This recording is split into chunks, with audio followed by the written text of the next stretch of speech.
Hi, welcome to the Libertarian Party of Texas Candidate Highlight. I'm Amanda Gibbs. I'm the Communications Director.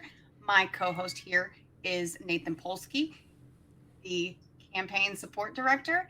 And today we are highlighting Dr. Jack Westbrook, who is running for the State Board of Education. Hi, guys. Hey, Hi. Amanda. Hey, Jack. How's it going? It's going pretty well, except for the heat. It's pretty hot. We're in Texas, so that kind of comes with the territory. Yes, it does. All right, so you're running for State Board of Education District 15, and so that's That's the correct. northwest panhandle part of Texas, correct?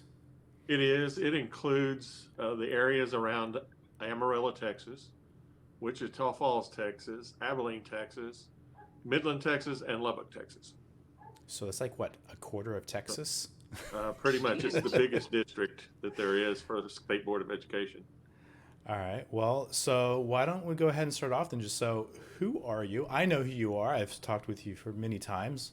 But for everybody out there who's not um, in the know about the Libertarian Party of Texas, who is Dr. Jack Westbrook, and what are you running for? As far as who I am as a libertarian, a couple of my roles is that I'm the chair of Randall County, which is part of Amarillo, the southern part.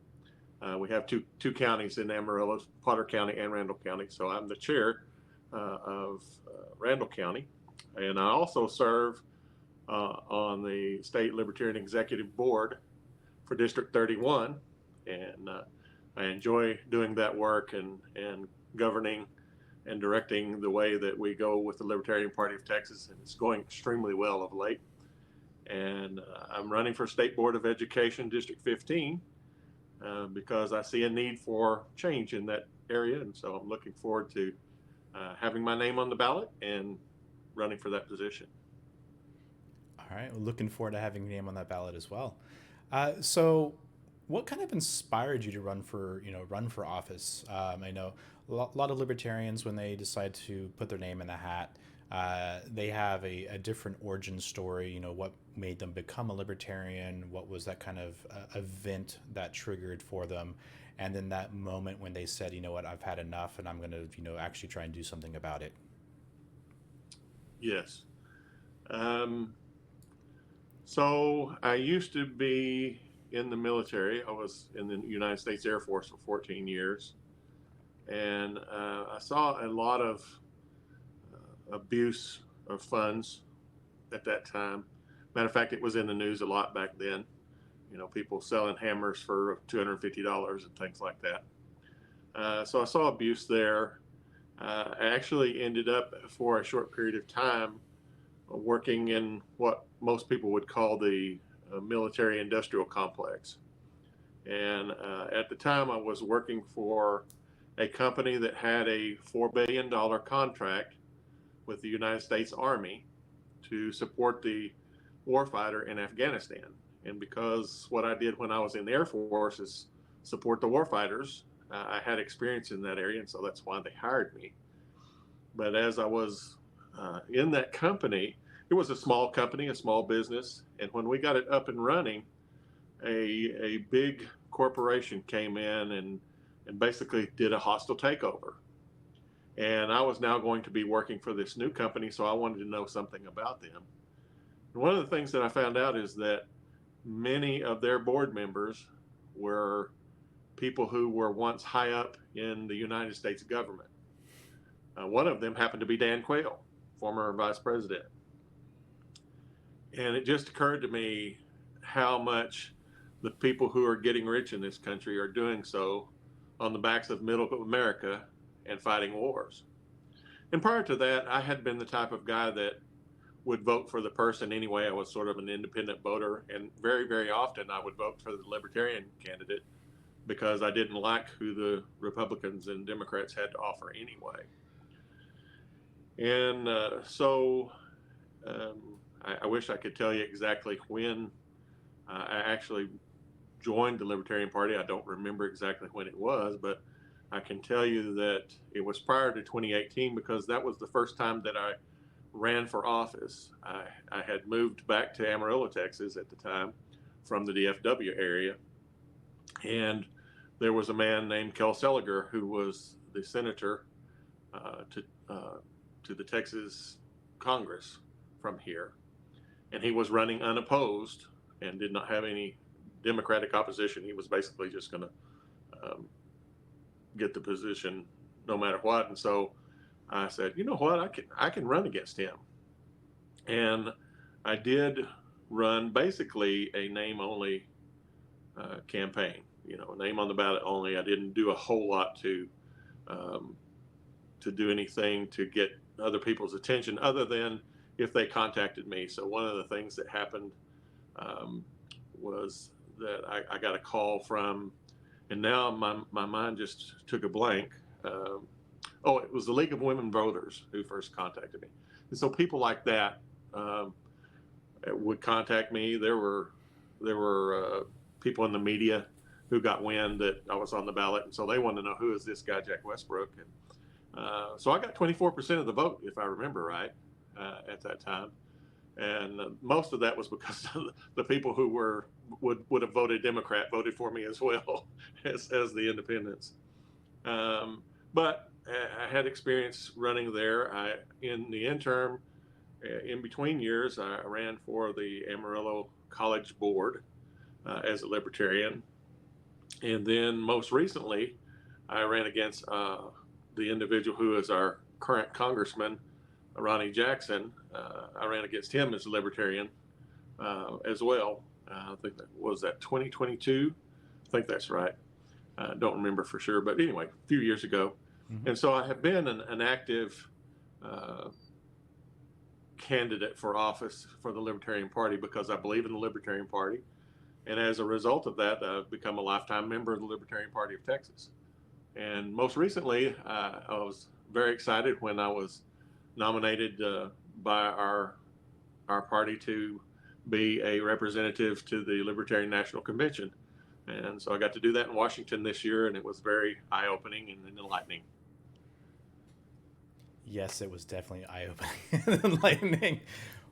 Can confirm was there.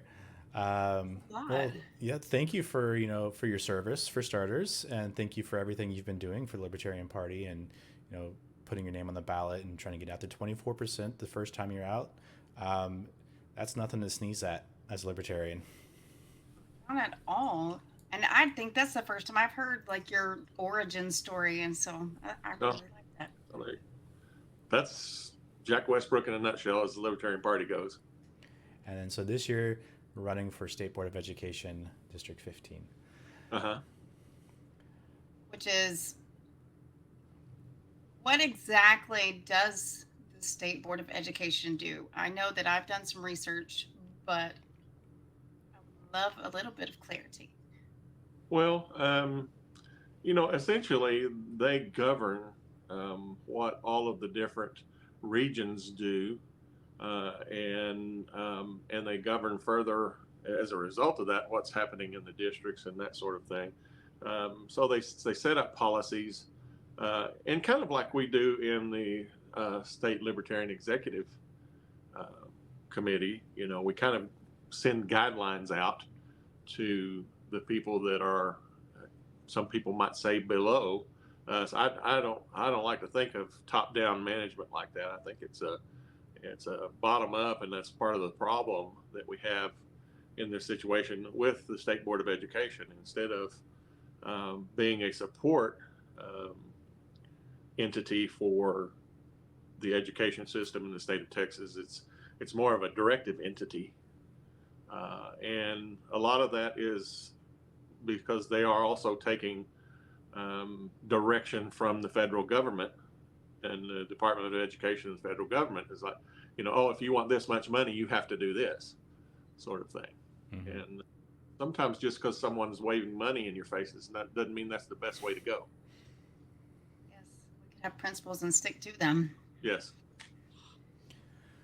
Well, so as a State Board of Education candidate, and let's say in November the votes come in and Jack wins, Do you have a set of priorities or a list of objectives that you want to tackle once in office? Yes and no. It's very broad. But part of the reason that I'm running for this position in the first place is I've been watching over time the things that are happening in the schools, and we can talk more about how I understand what's happening in schools later if you want to ask that question. But basically, I've seen it, I've heard it in well, I would say mostly in social media because I don't watch the news very much. I don't trust what I hear on television from the media conglomerates because I think they tell us what they want us to think Mm-hmm. instead of what the truth is. But I hear people talking. I talk to people on the street who have kids in school, people in my church who have kids in school, people in my church who don't put their kids in school and why, and things like that. They either homeschool them or send them to private school, and so I try to ask why is that the case, and much of what I hear has to do with uh, our government allowing certain uh, religious beliefs to infiltrate the schools, and then also certain political beliefs and direction to infiltrate our schools. And I don't think either entity has any business in our schools other than to learn about them from a history standpoint. Mm-hmm. So I'm like I said, I'm a Christian, but Christianity is not something uh, that we where we proselytize people and teach them how to be Christians. But it is a good place to teach them about what Christians believe, what they've believed in history, how that has impacted the world, and those kind of things. And the same is true of political entities and how they have and are now trying to direct the thoughts of young people in this world, whether they be kindergartners or even something that would be out of the control, but even at the university level, the college and university level, there are those who are trying to direct what we do in this country and how we do it based on that, and that's not what our country's about. Our country's about freedom and not people manipulating where we're going. So, sticking more to the historical impact of religion and politics and how it's shaped our country and our state, as opposed to here's why you should believe this, here's why you should be a Republican or Democrat. Right. It's history is an education, and we will make the same mistakes over again, as it has been said, if we Mm-hmm. don't pay attention to what's happened in history. Matter of fact, it's happening. Not to go off on a tangent, but it's happening in our country right now, just like it happened to Rome Mm-hmm. many years ago, and other countries who've fallen because of um, many factors that are just like the ones we're going through right now in our country, which we won't get into. I know that like Nathan and I come from two different areas when it comes to schooling because Uh-huh. all three of my girls go to public school and he homeschools. And something, school just started back. And I learned that there was a bill that passed about certain book standards. And my middle kid told me that they are not allowed to teach book 1984 because they considered it sexually explicit material. And then she showed me a book she checked out from the library, which I know is explicit. And it was just kind of like, why is that allowed? But you can't teach this. Like 1984 to me was like one of those groundbreaking, like, oh, think for yourself moments. And that's exactly what they don't want us to do, and they don't want our children to do. And in the Libertarian Party, we call that gatekeeping. We don't like gatekeeping. No, we don't. We like liberty, and we like being able to do what we want to do. And I feel like that if there's going to be any gatekeeping done, that's mom and dad's job, Mm-hmm. or whoever the parental figures are. Um, that they're the ones to be looking after their children. Their children comes home with a book and they're like, you know what? I've read Huckleberry Finn, and I don't appreciate some of the words in there, and I'd rather you didn't read that, then that's your business. You know, Mm-hmm. I don't necessarily agree with that. I think it has. I think that book has much value, but that's my opinion, and so I can do what I want to, and you can do what you want to. Mm-hmm. So I'll throw another one out there Go for it. Okay. because I know that the State Board of Education deals with the curriculum and standardized testing. Yes. How do you just personally feel about standardized testing? And is that something that you would maybe, if you were elected, aim to make Change. less rigid? I would probably go further than that, but that's I'm if I am elected to that position and have the honor of looking into those things, I'm certainly uh, going to look into that because it is something that I am concerned with. And I talk to a lot of people and a lot of parents. And I always say, if you could change one thing about the schools, the parents always say um, standardized testing, almost always. The students say the food, and we can talk about that later if you want to talk about that. So with regards to curriculum, so the curriculum is one of the things that pushed my button and says you got to get in there because um, you know one of the things happening with the curriculum is they're trying to teach and it's in some places, not all, but in some places they're trying to teach certain ideas that not everybody agrees is the right way to teach our children about things, and it's coming from a political direction, Sure. and that's my problem. Is they're trying to use politics to govern how our children learn rather than um, allowing our teachers to teach children about the important things that they need to learn, the subjects they need to learn, without putting all this political, um, well, for lack of a better word, I'll just call it baloney. I usually say ridiculousness, but that doesn't carry much weight. Maybe baloney. What Better baloney word made than what of? I would use. Maybe baloney gives you a better sense of what kind of mess it is in. But so those are important factors. And with regards to testing, I'll give you a little history from my own perspective. When I was in school, there there basically were no means of testing or analysis except at the teacher level in the classroom.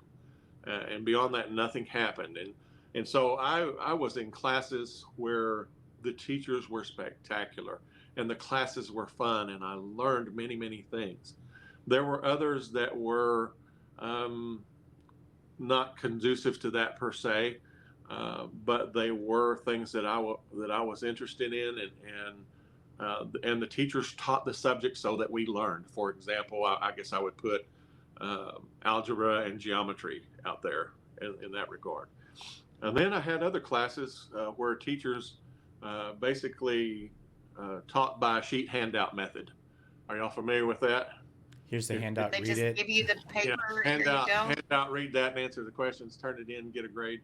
And the teacher sits in there at their desk and doesn't really teach anything. Doesn't ask, Those are always my substitute teachers. Say again. Those are always my substitute teachers. Well, yeah, exactly, because that's what the teachers would do with those. They didn't really give you opportunity to cheat. So they said, watch over the kids and they'll have them do this paper.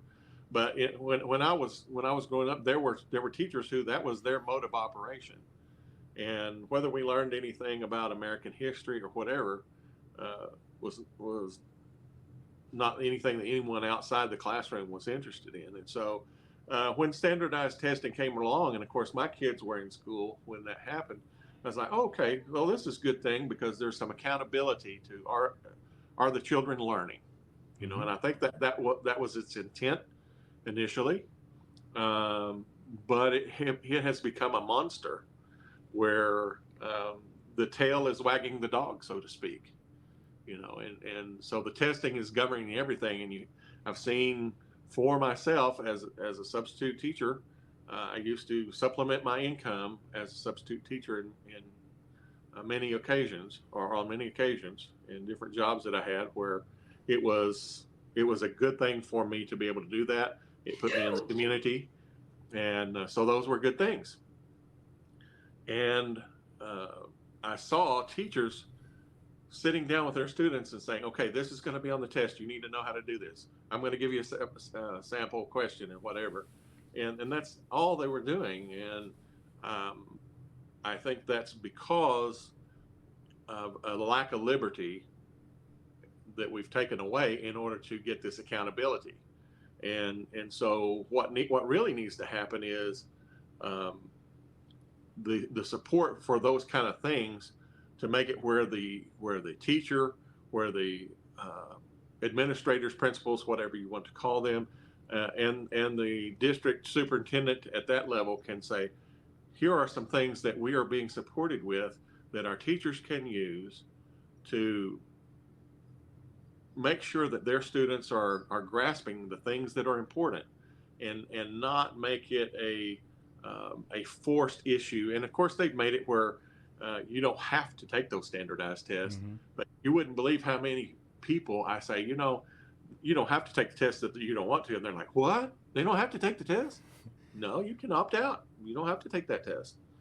The No, state does you're not make it easy, though. no, they don't. No, they don't. And so the other factor in that is another thing that we have issue with as libertarians, and that is, um, you know, people getting rich off of the middle class or whatever. And there's a lot of money being made by standardized testing. Mm-hmm. And if you talk about not wanting to do that, you will meet a lot of opposition, because the people with the money and the people making the money don't want it to go away. And so that's another reason I'm against it.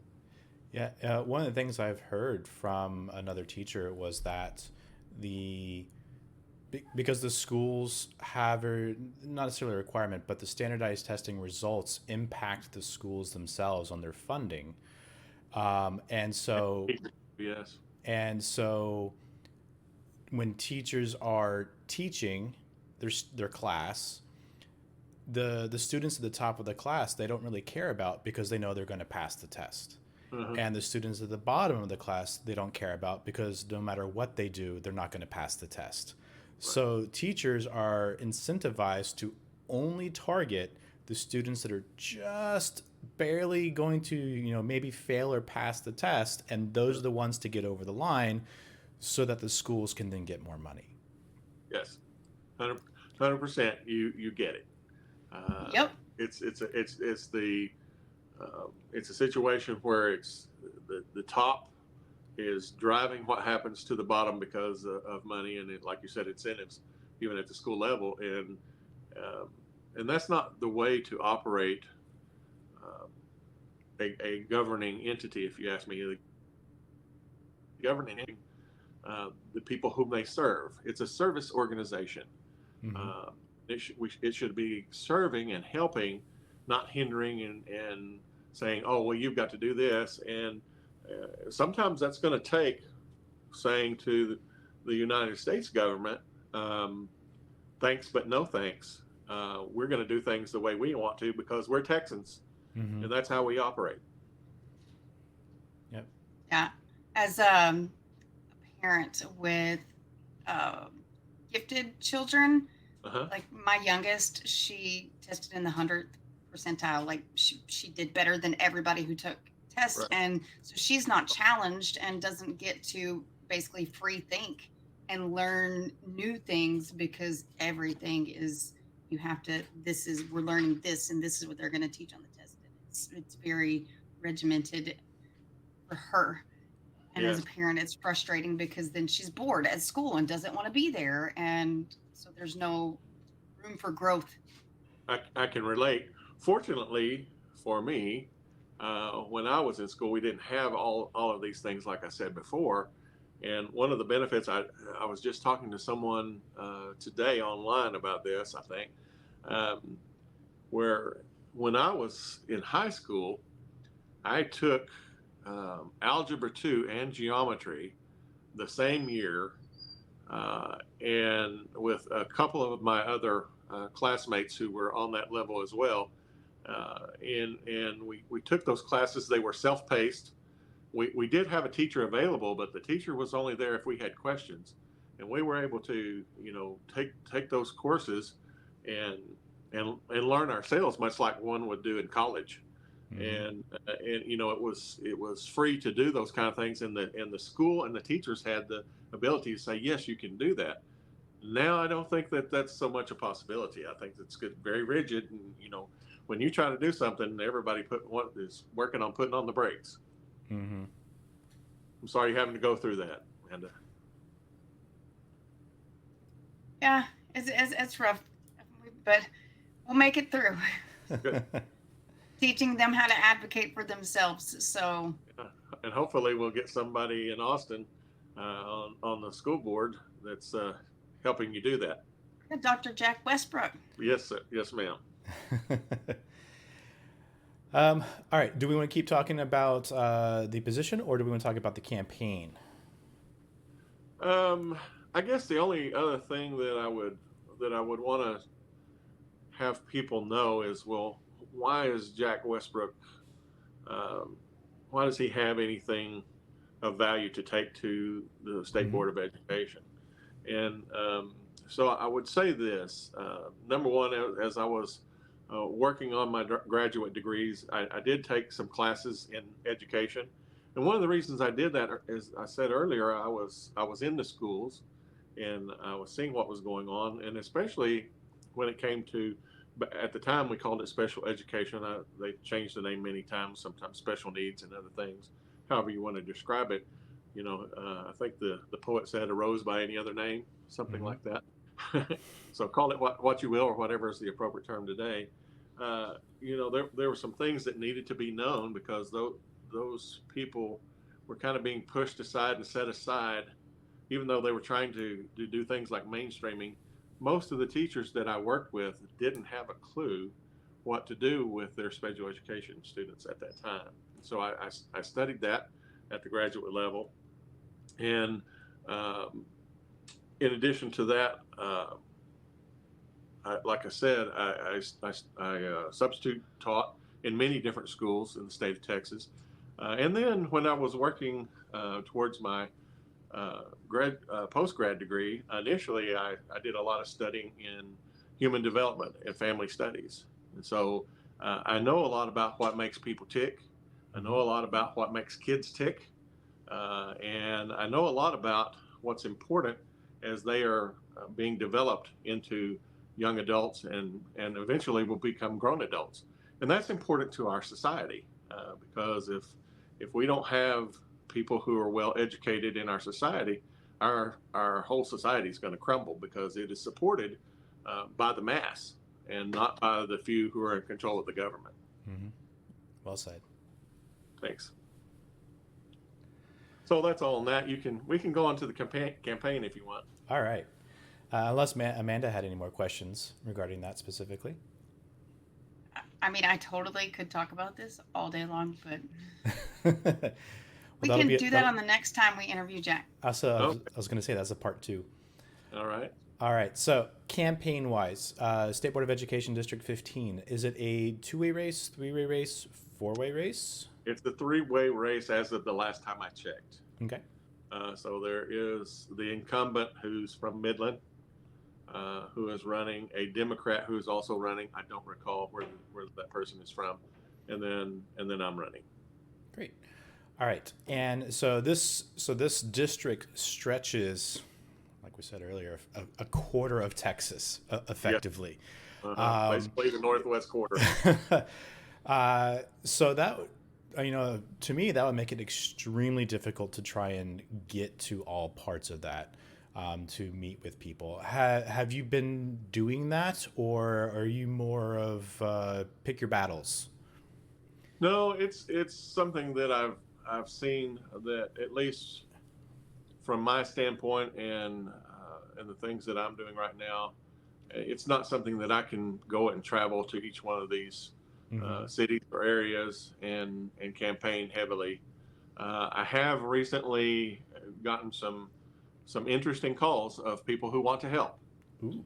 And so I'm looking into that very specifically, and hoping that comes to fruition. And I think it might. It looks like it's not going to be any cost out of my pocket. Something that I further have to look into and say, okay, what's the catch? Is this too good to be true? Yeah, one of those. It really is. But sometimes blessings come from places you never expect, Hmm. and I'm a believer in that kind of thing. And so I'm willing to look into it and see if that's something that I can do. Most of what I've done at this point has been from uh, a social media standpoint, and not a whole lot of that, but very grassroots. I grew up in Lubbock and have many friends Hmm. there. My late wife's family is from the Abilene area, so I've done some reaching out with those, and say it's basically, hey, tell people that uh, to consider Jack Westbrook for the State Board of Education, and tell them that I would appreciate their vote. Hmm. Uh, because as the saying goes, if we continue to do the same thing over and over again and expect something different, well, that's just the definition of insanity. Hmm. So it's time for change. It's time for change.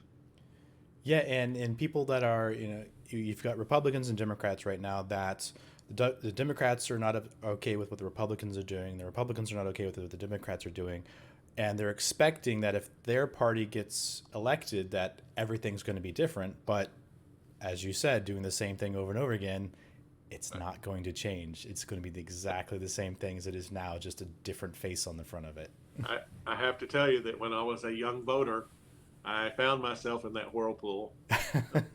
I said, oh well, okay, let's try the Republican for president, and so he gets in there, but the Congress is Democrat, and they don't get anything done. Oh well, we need to change the Congress and get him some support, and you get him some support, and they twiddle their thumbs and don't get anything done. And you say, oh well, and so then the country says, oh well, we're put a Democrat in the presidency, and they do that, and uh, the same thing happens only in reverse of Hmm. party, and uh, it's it's just a big wheel spinning, not getting a whole lot done, and costing the American taxpayer a whole lot of money. We're billions, if not trillions, of dollars right now spinning our Yes, wheels. yes. A cohort of ours, has the deal that he wears on his lapel that Hmm. shows how much he's spending at the Yep. second. Yeah, scary. Yep. It's a very scary number because it doesn't stop ticking. And it doesn't go the opposite way either. No, it does not.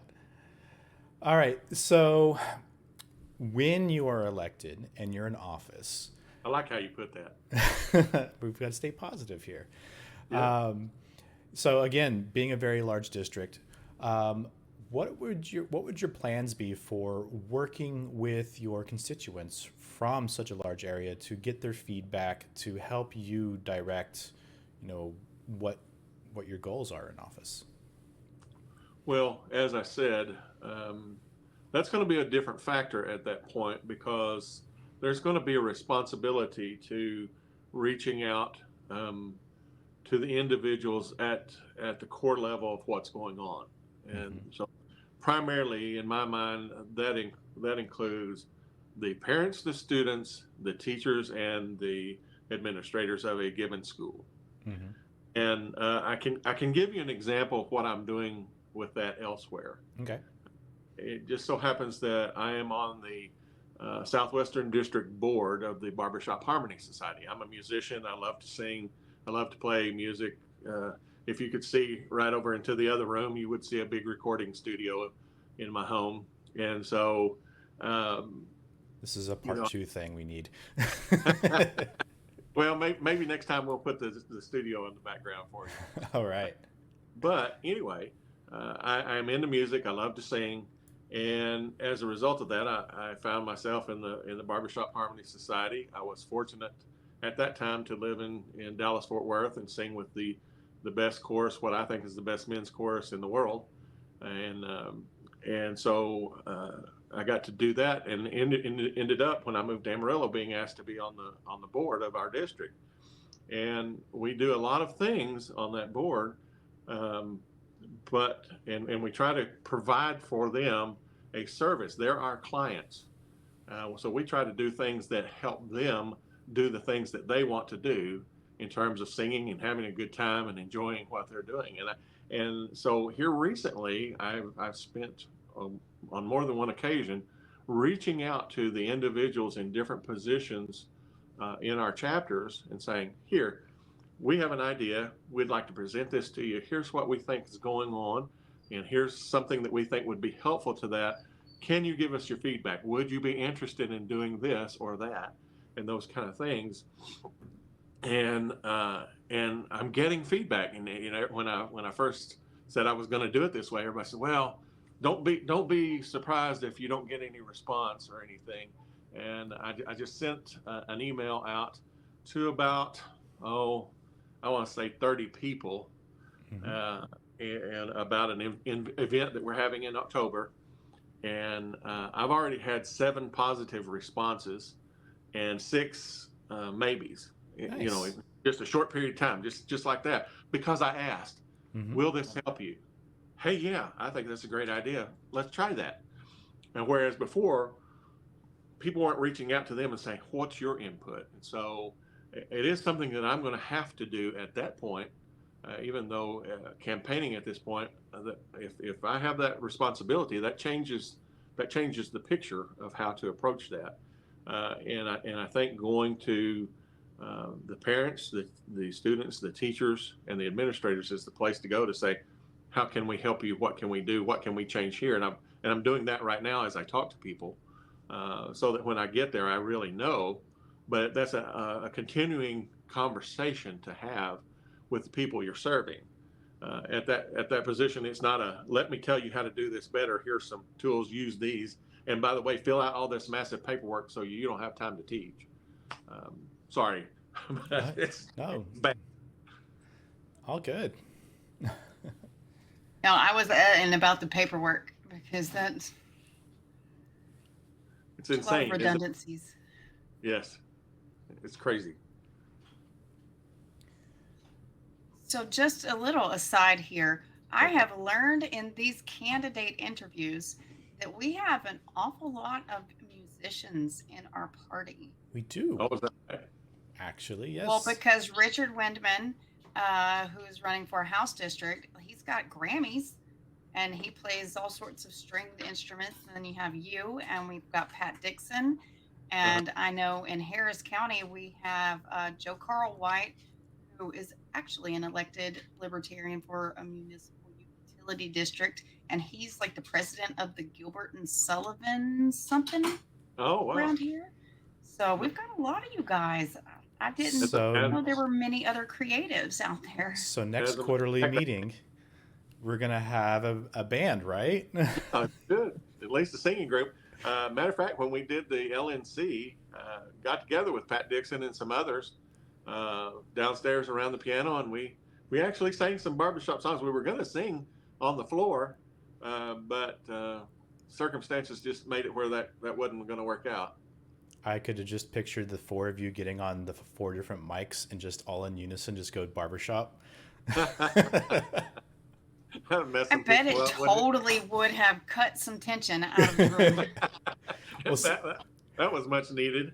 We'll save that for 26, right? Okay, yeah. Put that in planning stages. Ooh, we could do that at state convention next time. We should talk to our events director, put something like that together. Where are we having that? Is that known yet? Or is there Not known yet. Unknown.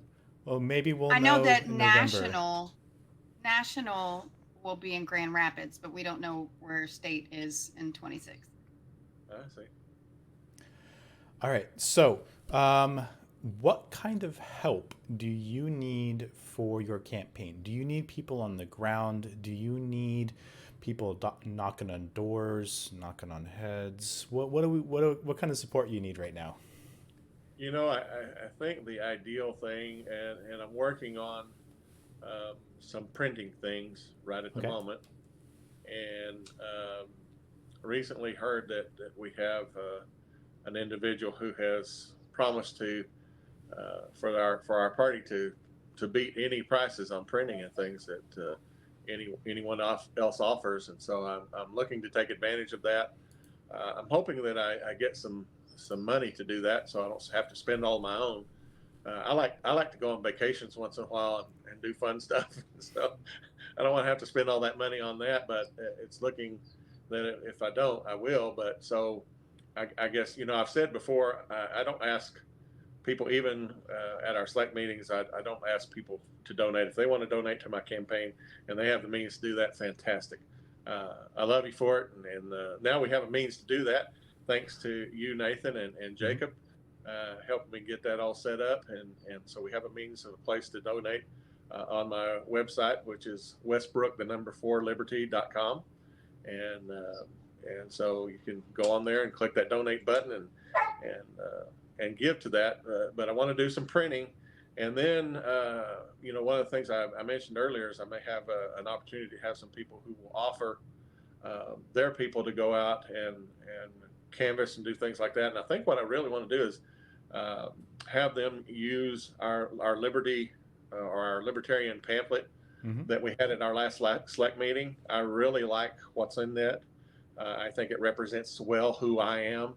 And so what I'd like to do is take then and add my card to that Mhm. and just have people, hand those out, especially in these bigger city areas of the areas that I'm covering. I think if I could get some people, hanging out at Walmart for an hour and handing those out to people and just making known who Jack Westbrook is, I think I'd have a much better chance of getting elected than I will now. It's a struggle because we're in kind of the belt buckle of the conservative belt, the Bible belt, some people would call it, Mhm. and but there's people out there that just blindly go out there and punch the red button no matter what it is and no matter who it is, and that's hard to battle against. But I also am realizing that as I talk to people, we have so many people out there that are libertarians. Um, some know it and some don't. Mhm. Uh, some know it and they don't want to be real libertarians yet. I think they're kind of timid about it, or there are some things that they see of the Libertarian Party that they're not sure about that fits them. But in their heart of hearts, they're really libertarians. And I probably fall into the category of a pretty conservative libertarian, maybe middle to a conservative libertarian. But at the same time, my personal views about what's right and wrong um, don't take precedence over anybody else's right to do whatever they want to, as long as they're not hurting anyone else. And so that's really what I tell people libertarian is anyway. I said, do you know what libertarian is? Well, no, not really. It's pretty simple. Uh, Mhm. we should all have the liberty to do whatever it is we want to do in this life and how we want to do it, so long as we're not taking away somebody else's liberty. I went to a pickleball tournament here recently, and a guy actually said it more succinctly than I did, and he says, uh, "Your liberty stops where my liberty begins." I thought, "Yep, this guy knows what he's talking about." Right? He got it in a nutshell, in a little nutshell. Mhm. I just love that.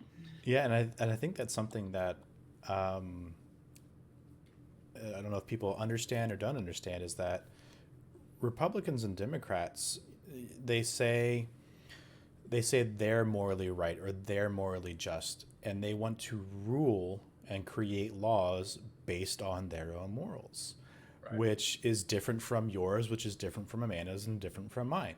Whereas libertarian is do what you want, Right. just don't hurt me, don't take my stuff, don't hurt my kids, don't do any of these things. But what you do behind closed doors, what you do out in public, all up to you. Right. And don't tell me what to do. Yeah, there's Yes. don't tell I me knew what you to would do. like that one, Amanda. Nobody tells Yeah. Amanda what to Yeah. do. That's I did not think that Jack and I's story would end up as similar as it is because with me, it took me a bit to come to libertarianism. Like I'm a libertarian because I had my faith, and it was hard for me to marry my faith with libertarianism because I was just like, well, like these people do this, and this is against like what I personally believe. And I Uh-huh. ended up listening to a Libertarian 101 from the Libertarian Christian Institute podcast. And Uh, they said it in just the right way that made it click. And I was like, oh, okay, I can do this and still be a Christian. So, yes, yes, you can definitely be a libertarian and be a Christian, or you can be a libertarian and not be a Christian. It's that's the great thing about it is we're not trying to push our agendas and drive them based on faith-based things. We're trying to drive them on what's right. Now, you know, to be honest with you and be very upfront and clear, I find it very difficult to say how can you decide what's right or wrong without there being an ultimate judge. But I think there are some things that we can all agree on, and one of them is I ought not be taking your stuff. I ought not be hurting you. That's pretty generally accepted amongst most people. Now there are some out there who are wicked and evil, and they They don't really care. want your stuff. They really want your stuff, and they don't care if they have to kill you to get it. But you know, most of the rest of the world realizes that that's absolutely wrong. Mhm. like my phrase that I use a lot with my kids is worry about yourself. I just told my oldest, no, not my oldest, my middle son, that last night. He was trying to get his wife to do something, tell her that she ought to do something, and I became quickly the libertarian. I said, "You can't force her to do anything. She's her own person, and if she doesn't want to do that, now, y'all are married and y'all work things together as one, but you know, you can't force her to do anything against her will." And really, what you need to do is, like you said, worry about yourself. I said, haven't you seen the video, the little girl? She tells Mhm. you what to do. It is one of my favorite. Yeah, I think it was a YouTube video or whatever. That little girl yeah, just worry about yourself. exactly. You thrive. That was hilarious.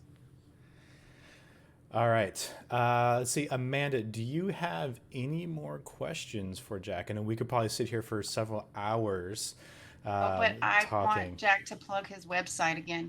All right. So, Jack, why don't you go ahead and plug your website? You've also got a Sure. Facebook, I believe. Yes. Um, so the website is Westbrook, the number four, liberty.com. So Westbrook4liberty.com. And the Facebook page is very much like that, only it says Jack Westbrook for State Board of Education. And it uses the number four as well. Great. All right. And so, if anybody wants to learn anything else about you, they can go to your website, they can go to your Facebook, they Yeah. can go to your website and donate so they can help you support you that way. Please, that would be helpful. Uh, If they want to go stand at a Walmart and hand out flyers, let me know. All right. All right. Well, do you have anything else that you would like to say before we call this for the evening? I think I would like to wrap up Okay. my thoughts here just a little bit, Have and at it. that is to address the voters out there if they should see this, and that is I want you to know that I'm very passionate about our children and about education and about the future of education because I have children who have children of their own, and they're soon to have children of their own, and so there's a concern about how they are educated and what they learn and how they learn it. And there are some things that our children need to learn that are important. Their learning needs to be fun. It needs to be engaged by their teachers, and it needs to be not driven by standardized tests. It needs to be free from political and religious agendas that other people have that they want to insert in the minds of our children and govern them and guide them the way they want. That's the parent's job. That's the person at home, the guardian's job to do that. That's not theirs. And furthermore, we need to get our government out of control of forcing our schools and our teachers and our parents even to do certain things. We need to be a supportive organization for them to help them get the children educated. If we're going to include what happens in government, what happens in religion in the schools, it needs to be limited to the history of those things and not proselytizing people in any way and not forcing them to believe a certain way or act a certain way. And so I'll just say this.